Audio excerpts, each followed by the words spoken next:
Polemik ijazah Presiden ke-7 Joko Widodo bergeser ke soal politik. Kubu Jokowi yakin ada dalang besar memainkan isu ini dengan tujuan memisahkan Presiden Prabowo dan Wakil Presiden Gibran.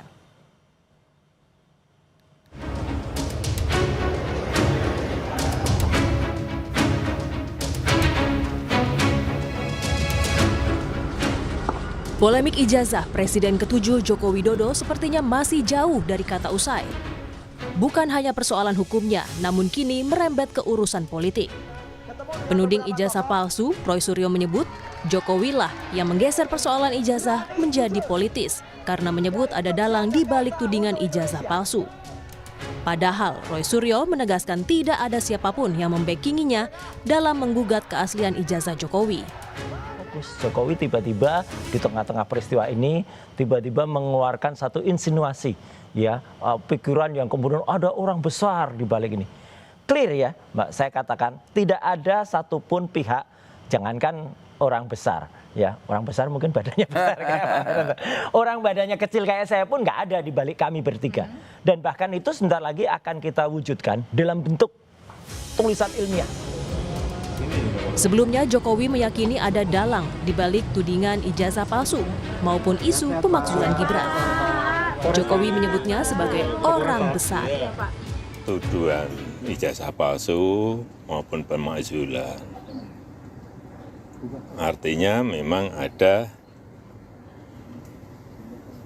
orang besar, ada yang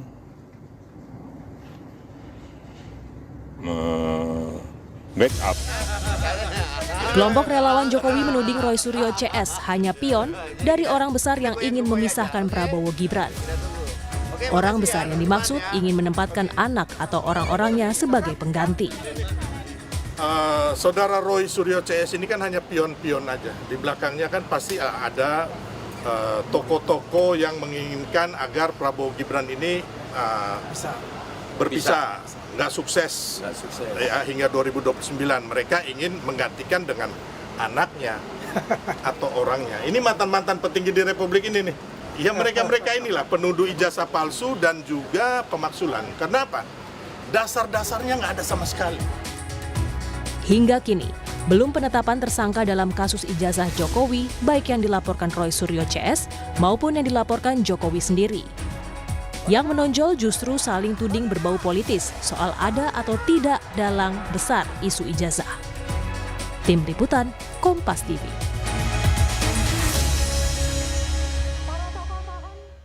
Kita akan bahas terkait sosok besar di balik ijazah Jokowi bersama Rehmanan, Wakil Ketua Pradi Bersatu yang juga pelapor penuding ijazah palsu ke polisi dan ahli digital forensik yang menuding ijazah Jokowi palsu, Rismon Sianipar. Selamat malam Bang Rismon, Bang Rehmanan. Ini kalau sekarang sudah sampai mana Bang Rismon after gelar perkara khusus kemarin? Lalu juga di Polda Metro Jaya masih ada laporan dari Pak Jokowi. Kalau dari tim Anda sudah dapat kemana ini progres after ini? Sudah ada undangan lagi, sudah ada undangan untuk klarifikasi lagi atau seperti apa? Belum ada sama sekali, Mbak.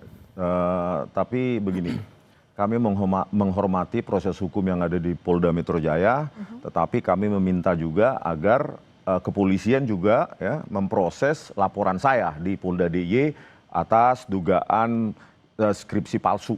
Itu nggak ada progres sampai sekarang? Belum ada. Berikut juga dengan dugaan penyebaran berita bohong terkait dengan bantahan peranan Pak Kasmujo dalam membimbing skripsi dan membimbing akademis. Jadi kalau kepolisian menerapkan prinsip equality before the law, maka semuanya harus jalan sesuai dengan rel hukum yang kita kesepakati begitu. Tapi laporannya waktu di Polda DIY itu diterima kan ya kalau dari liputan yang saya lihat sebelumnya itu? Iya, diterima Mbak. Jadi terutama laporan, saya sudah diperiksa juga pemeriksaan awal, laporan atas dugaan skripsi palsu.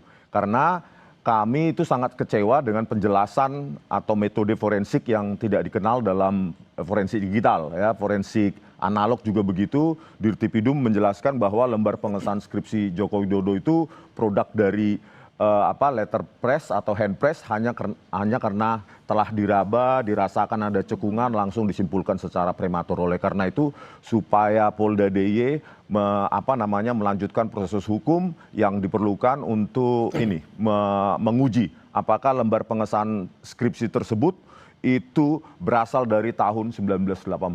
Nah, artinya apakah kalau di Polda Metro Jaya didorong untuk diselesaikan oleh pihak Anda, Bang Lekumanan, yang di Polda DIY juga laporannya Bang Rismon harusnya diproses dengan hal yang sama? Ya, artinya kalau terhadap 2 laporan polisi ya yang sudah ada ini saya mendukung penuh ya. Secara personal saya mendukung penuh. Dua-duanya? Biar dua-duanya berjalan aja, beriringan.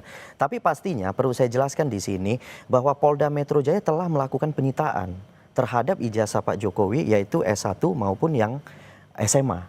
Nah, sehingga menurut saya yang apapun yang dilaporkan oleh Bang Rismon kepada Polda DIY itu ya pastinya mereka akan sedikit banyak mengalami kelambatan. Karena kenapa? Karena ijazah aslinya sudah disita oleh pihak Polda Metro Jaya. Nah, terkait skripsi mungkin yang disampaikan atau yang dilaporkan oleh Bang Rismon ini ya pastinya kita juga akan minta nanti diuji ya kan dalam arti ketika proses penyelidikan mungkin masuk nanti ke penyidikan ya kita juga akan meminta biar diuji lab saja. Tapi kalau memang pihak kepolisian nantinya ketika memanggil mohon maaf Pak Jokowi dalam hal ini untuk dicek lab barangkali skripsinya ya kita juga akan mendorong Pak Jokowi untuk di dalam proses penyelidikan untuk diserahkan saja. Karena kenapa? Nanti cek lab itu karena sudah pernah dilakukan ketika di Bareskrim sebelum masuk penyidikan kan secara sukarela Pak Jokowi telah menyerahkan. Sehingga di dalam laporan yang dilayangkan oleh Bang Rismon ini kami juga akan mendukung penuh, kami juga akan meminta Pak Jokowi kalau bisa memang serahkan agar proses hukum itu bisa terang benderang seperti itu. Artinya nggak ada masalah dong Bang Rismon tadi, ijazahnya udah disita juga sebagai Ijazah analog. Kalau autentisitinya, keasliannya itu belum.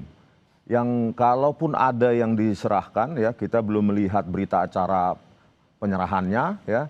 Begitu juga jangan diklaim dulu itu asli, ya kan? Kenapa bisa gitu? Loh, karena kami menemukan banyak fakta kan dari apa yang ditampilkan oleh Dirtividum, jumlah SKS cuma 122. Itu kan syarat untuk sarjana muda di UGM. Itu menurut peraturan akademik UGM tahun 1982. Jadi 122 SKS itu mana cukup untuk melanjutkan ke mendapatkan gelar sarjana penuh di semua fakultas Universitas Gadjah Mada, belum lagi nilai MKDU yang D. Ya jadi belum lagi ketidaksesuaian tahun KKN. Ya Dirtividum mengatakan 1983, Pak Jokowi meralat, belum lagi bantahan Pak Kasmujo dan belum lagi cerita dari Profesor Sofyan Effendi.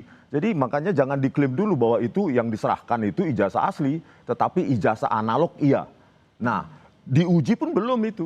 Bahkan ketika konvers Dirtividum hanya menampilkan ijazah fotokopi dan kami telah melakukan sejumlah analisa ilmiah dan itu kami kompilasi nanti semoga tanggal 17 Agustus kami susun itu 500 atau 600 halaman untuk membuktikan bahwa kami backgroundnya benar-benar ilmiah. Tidak ada bohir, tidak ada tokoh besar seperti yang dituduhkan oleh Pak Jokowi. Apakah iya betul tidak ada bohir itu dijawab nanti Bang. Tapi tadi dikatakan oleh Bang Rismon bahwa dari mulai awal konferensi pers di Bareskrim lalu ijazah yang disita tetap diragukan keasliannya bahwa itu ijazah asli atau bukan? Ya, jadi karena saya selaku pelapor ya salah satu pelapor di perkara yang kita laporkan itu terkait dengan mungkin Bang Rismon ini sebagai terlapor, saya sudah kemarin diminta untuk datang memberikan pemeriksaan lanjutan. Jadi dari pemeriksaan lanjutan itu sekitar 29 pertanyaan saya sudah melengkapi. Kemudian diteruskan oleh Pak Silverster Matutina dan rekan saya Ade Darmawan juga diperiksa di hari yang sama. Oke, tahan dulu sampai sana. Nah, bagaimana prosesnya pada saat itu usai azan maghrib bagi wilayah Jakarta dan sekitarnya? Kami kembali. Masih bersama dengan Reshumanan, Wakil Ketua Pradi Bersatu, yang juga pelapor penuding ijazah palsu ke polisi dan ahli digital forensik yang menuding ijazah Jokowi palsu, Rismon Sianipar. Silakan Bung Reshumanan, dilanjutkan tadi soal pemeriksaan ijazah. Ya, terkait dengan pemeriksaan kami ya, salah satunya saya diperiksa di Polda Metro Jaya kemarin, pemeriksaan lanjutan, kemudian ada Bang Silverster juga, kemudian ada rekan saya Ade Darmawan. Nah, dalam pemeriksaan itu sebenarnya kami dihadirkan untuk sebagai saksi atas laporannya Pak Jokowi. Yang ke Polda Metro Jaya, pencemaran nama baik itu ya? Jadi karena laporan-laporan ini telah disatukan, jadi kami juga yang tadinya pelapor juga hadir sebagai saksi untuk laporan Pak Jokowi terhadap rekan-rekan daripada terlapor, kan begitu. Nah, pada saat pemeriksaan kami sudah melihat ada namanya berita acara penyitaan. Nah, dari yang memang disita itu adalah ijazah asli Pak Jokowi. Malah yang disita sekarang adalah ijazah daripada S1 dan SMA. Kalau tadi yang Bang Rismon katakan bahwa ijazah yang disita itu belum tentu asli statusnya, itu Ya, gimana? itu yang artinya kan pemahaman ini kan jadi bias di mana-mana. Tapi polisi tidak mungkin melakukan suatu hal yang artinya melanggar hukum. Ketika dia menyampaikan penyitaan, itu penyitaan terhadap barang aslinya. Jadi bukan penyitaan terhadap barang imitasinya gitu loh. Jadi menurut saya apa yang bisa sah-sah saja ketika Bang Rismon karena kan tidak melihat langsung. Tapi saya rasa karena kita kan warga negara, kita tahu bahwa polisi inilah yang diberikan oleh negara hak konstitusi untuk melaksanakan hukum. Jadi ketika dia melaksanakan penyitaan, menurut saya apa yang dia lakukan itu sudah sesuai dengan SOP gitu. Oke. Jadi tidak perlu lagi kita bantah gitu. Artinya pendapat Bang Rismon ini akan membuat makin bias masyarakat. Jadi saya meminta supaya Bang Rismon ini juga harusnya menyerahkan kepada hukum, ya kan, kita ikuti saja, kita lihat nanti. Pastinya saya nyatakan penyitaan itu adalah produk asli yang disita. Produk asli yang disita nggak usah diraguin harusnya, kata Bang Lisman. Tidak dong, ya dengan Kenapa? banyak histori kepolisian juga memanipulasi barang bukti digital. Ya Misalnya? Kan? Kasus Jessica Wongso, kasus Vina Cirebon, kasus KM50, kasus Verdi Sambo. Oleh karena itu kepolisian perlu pengawasan. Nah pengawasan itu kan bisa kita lakukan kalau transparan. Kalau bukan hanya klaim-klaim, nah jelaskan kepada publik, tunjukkan aslinya di mana, metode forensiknya apa, output variabelnya apa, baru kita percaya. Apa yang dianggap oleh Bang Rismon dan kawan-kawan itu tidak asli yang disita oleh polisi, seperti yang tadi dikatakan Bang Leshumanan, itu ijazahnya asli. Loh, kita sesuai kan dengan ketika SOP. kuliah ya menempuh studi terutama di perkuliahan, kita kan ada observasi, pengamatan, terus analisa, baru kesimpulan. Terus kalau hanya diberikan kesimpulan bagaimana kita percaya? Sementara publik aja pun mengobservasi pun belum pernah. Melihat begitu dalam bentuk digital pun belum pernah. Tapi kita dipaksa untuk percaya. Belum lagi kita minta metode forensik apa yang dilakukan oleh kepolisian. Outputnya bagaimana? Apakah sudah uji kertas, uji tinta, jenis tinta dan segala macam? Kan tidak pernah ada. Pondasi kami adalah kalau skripsinya bodong, maka dia akan melahirkan ijazah yang bodong juga. Gitu. Identik yang diuji oleh Bariskrim sudah kami bantah. Kami bantah mentah-mentah pada saat sidang gelar perkara khusus, dan tidak ada bantahan dari pihak Pak Jokowi maupun pihak dari Bariskrim, padahal kami tunggu di situ. Karena apa? Ilmuwan itu bisa salah loh. Kami siap salah dan dihukum begitu. Nah, tapi Bang Rismon, apakah memang kalau dari pihaknya Bang Rismon, ya untuk dijelaskan juga, apapun yang disampaikan polisi, apapun yang disampaikan pihaknya Pak Jokowi pasti dibantahkan, tidak akan ada jawaban memuaskan untuk Bang Rismon dan kawan-kawan. Memangnya apa yang disampaikan selama ini? Kan langsung jump into conclusion.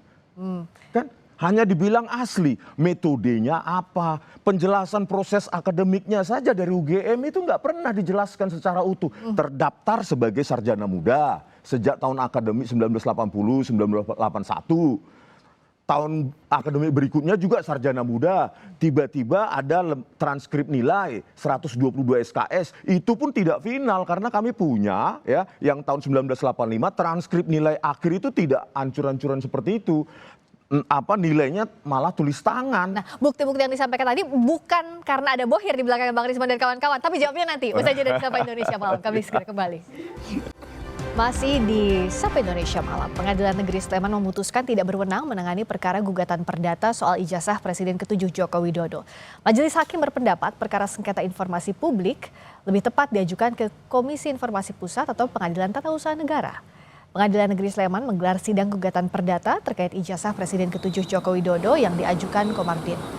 Agenda sidang putusan sela yang digelar secara e-court atau elektronik. Dalam putusannya, Majelis Hakim yang diketuai oleh Cahyono memutuskan tidak berwenang mengadili perkara ijazah Jokowi karena masuk sengketa informasi publik. Dalam putusan sela tersebut nomor 106 itu bahwa Majelis Hakim setelah bermusyawarah menjatuhkan putusan sela menerima terhadap eksepsi kompetisi absolut. Ya, jadi intinya Pengadilan Negeri Sleman tidak punya kewenangan untuk menangani perkara nomor 106 pada 2020 ini. Itu tadi perkara perdatanya. Kalau pidananya masih bersama dengan Bang Rismon juga Bang Leshumanan. Saya ke Bang Rismon, bagaimana menjawabnya secara gamblang bahwa tudingan tokoh besar di baliknya atau bohir lah di balik Bang Rismon dan kawan-kawan itu nggak ada? Kalau saya ya pribadi ya kalau ada bohir tangkap aja saya Pak Kapolri, itu aja apa saya. Itu standing position saya. Kalau memang ada tangkap aja langsung saya. Karena apa? Karena itu jahat tindakan itu. Dibayar untuk menganalisa, berarti kan itu hasil analisa saya berarti hasil dari pesanan berarti. Bukan kajian saya. Gitu, oleh karena itu ya saya tantang Pak Kapolri, kalau memang ya memang ada yang bayar saya tangkap gitu. Yang kedua, untuk menegaskan posisi saya ya saya akan kompilasi metode-metode yang saya pakai, dan itu silakan bantah pihak dari Pak Jokowi maupun pihak Pak UGM. Itu aja, clear. Tidak ada tokoh besar di balik tudingannya Bang Rismon, Bang Roy dan kawan-kawan sejak awal kasus ini berlangsung sampai sekarang. Ya, saya kan menganalisa tentang ijazah dan skripsi ini sejak Maret 2025. Kalau pihak-pihak lain yang memang kebetulan kami ada di sebuah tempat itu kan punya agenda masing-masing, hak politik mereka. Tetapi bukan berarti saya bisa disetir, bukan berarti saya bisa disuruh-suruh, diorkestrasi, Rismon ke sini, Rismon ke sana, itu nggak ada itu. Makanya saya tantang, ya kalau memang ada tangkap aja langsung. Karena itu berarti saya orang jahat itu. Kenapa ditanyakan ini? Karena narasi tokoh besar, orang besar di balik ini kan dari Pradi Bersatu awalnya Bang Leshmanan, kawan-kawannya Bang Leshmanan. Jadi sebenarnya bahasa ini kan dimulai dari Pak Jokowi, ya kan, bahwa Pak Jokowi menyampaikan ada tokoh besar. Nah, tokoh besar itu ya kemudian dilanjutkan oleh Pak Silverstar dengan menyampaikan ada Partai Biru. Ya, kemudian selanjutnya dilanjutkan oleh rekan saya ada baju biru. Jadi sebenarnya baju biru itu kalau bisa saya tekankan di sini adalah kembali kepada Pak Roy Suryo, karena dugaan kami dalang daripada penyampaian ijazah-ijazah palsu ini berasal dari Pak Roy Suryo. Bukan tokoh politik tertentu. Jadi Pak Roy ini kan dulu memang berafiliasi di salah satu partai, tetapi kan sudah tidak. Tapi kami tidak ke sana ya sebenarnya arahnya. Kami sudah cuman mau menyampaikan bahwa tokoh itu adalah Pak Roy Suryo. Itu yang saya perlu sampaikan gitu. Karena dalam beberapa kesempatan saya perhatikan Pak Roy Suryo menggunakan baju biru. Jelas itu. Bang Silvestar juga pernah bilang mantan petinggi Indonesia. Siapa maksudnya petinggi itu? Nah, kalau petinggi itu ya artinya mungkin Pak Roy kan juga salah satu mantan petinggi kan sebenarnya kan. Bisa aja karena Pak Menteri, kan, gitu. mantan Iya, menteri. betul. Jadi kami tetap ngarahnya kepada Pak Roy Suryo, tidak ada orang lain. Bang Rismon lihatnya apa iya sejak awal tudingannya ke Bang Roy Suryo yang dimaksud oleh Pradi Bersatu dan kawan-kawan? Kalau saya mandang ya janganlah Pak Jokowi ini bias sekali seperti itu, jangan terjadi adu domba. Ya, bagi saya ini adu domba. Saya sudah seringkali bertemu dengan Pak Roy Suryo, kita mengkaji hal yang sama. Terus memang dalam kasus ini memang kita sama. Sudut pandang keilmiahannya, makanya kita bertemu. Kasus Jessica Wongso kami berhadapan diametral. Itulah keilmiahan bahwa kadangkala kita bertemu dalam satu hasil analisa yang sama. Saya sudah bilang sama Pak Roy Suryo, kalau nanti ada kasus lain ya kita siap untuk saling hadap-hadapan begitu. Oleh karena itu ya ini dituntaskan aja dengan, tadi kaitannya dengan PN Sleman dan PN Surakarta itu sampai NO tidak berwenang, itu harusnya kesempatan emas untuk Pak Jokowi sebenarnya.